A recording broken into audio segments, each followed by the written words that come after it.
What were some of the features of the new economic policy? It wasn't a free market economy. It wasn't laissez-faire. There are some features here listed that show you how the Bolsheviks did try to keep as much power as possible in the hands of the state while still allowing some private ownership and market exchange. For example, the credit system was still in the hands of the state, foreign trade was still in the hands of the state, and city lands and buildings, much agricultural land was in the hands of regional and local Soviets, although peasants were allowed to sell the surplus of their produce in the open market after paying taxes. In short, there was limited legalization of private trade, but the state still began to rationally plan distribution through state stores that at this time competed with the private sellers.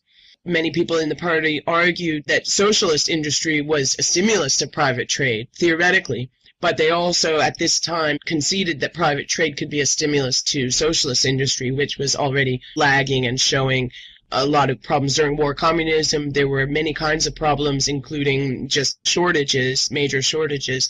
But at the beginning of the new economic policy, they also realized that the socialist trade was often poor quality, poor customer service, and so forth, which we'll talk more about in a moment. So what NEP was not is a truly free market economy, and it was also not a coordinated market socialist economy designed and producing results as expected. It wasn't some kind of designed, perfect new system, a mixed system or a market socialist system that was producing exactly what the leaders wanted. It was neither of those. What it really was breathing space, as Lenin frequently called it.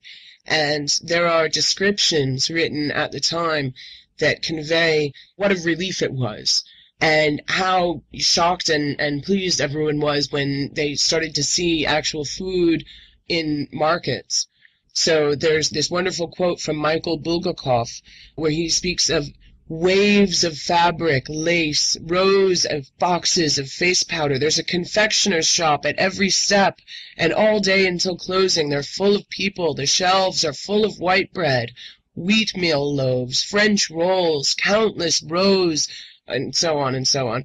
He's thrilled, just amazed to be able to see food again in the markets, to not have these chronic problems of shortage.